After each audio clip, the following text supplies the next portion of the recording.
দামাল বাংলা নামক একটি সংস্থা যারা নাগরিকত্ব আইনের প্রতিবাদ জানিয়ে সকল মানুষ যাতে নাগরিকত্ব পান তার প্রচেষ্টা চালিয়ে যাচ্ছেন।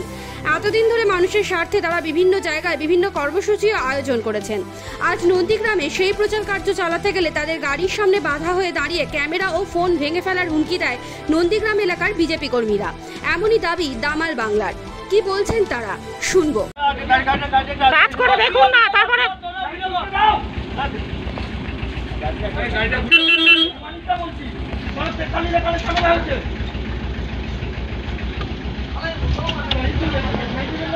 বলো বিজেপির ছেলেরা আমাদেরকে আক্রমণ করছে। তেখালিতে, নন্দীগ্রাম তেখালিতে বিজেপির ছেলেরা আমাদের গাড়ি আটকাচ্ছে। বিজেপি পার্টির ছেলেরা আমাদেরকে গাড়ি আটকাচ্ছে, আমাদের ছবি তুলতে দিচ্ছে না, বলছে ক্যামেরা ভেঙে দেবো, ফোন খেয়ে নেবো, ফোন কেড়ে নেবো, ফোন কেড়ে নেবো বলছে, আমাদের হুমকি দিয়ে বলছে গাড়িটা সাইড করুন। আমরা নাগরিকত্ব আইনের বিরুদ্ধে আমরা প্রচার চালাচ্ছি জনগণের স্বার্থে, এরা আমাদেরকে হুমকি দিচ্ছে, আমাদের গাড়ি সাইড করাচ্ছে, বলছে গাড়ি এখানে আটকে রাখবো, মোবাইলের ছবি তুলছি বলে বলছে মোবাইল ভেঙে দেবো, মোবাইল কেড়ে নেবো, বলছে এটা নন্দীগ্রাম, জানেন আপনাদের কি করতে পারি। এরা এইভাবে আমাদেরকে হুমকি দিচ্ছে। আপনারা জনগণ দেখে নিন যারা এখনো ক্ষমতায় আসতে পারেনি তারা গণসংগঠনের ওপর আক্রমণ করছে।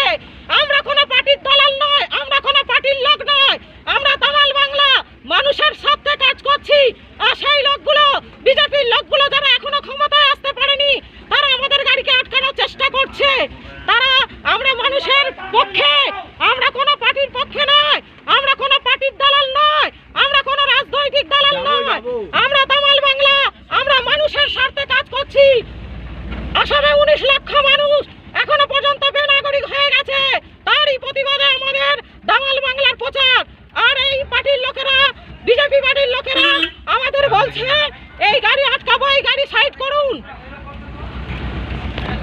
এদেরকে আমরা বলেছি আমাদের গায়ে হাত দিয়ে দেখুন, তারপর আমরা বুঝিয়ে দেবো আমরা কারা। আমরা দামাল বাংলা, আমরা গণসংগঠনের লোক, আমরা মানুষের পক্ষে মানুষের জন্য কাজ করছি। আমরা কোনো পার্টির দালাল নয়, আমরা পার্টির দালাল নয়, আমরা পার্টির হয়ে কোনো কাজ করি না, কোনো দালালি করি না, আমরা ভোটে দাঁড়াই না, আমরা ভোট চাইতে আসিনি, আমরা মানুষের জন্য প্রচার করছি, মানুষের স্বার্থে প্রচার করছি, মানুষের হয়ে প্রচার করছি, মানুষের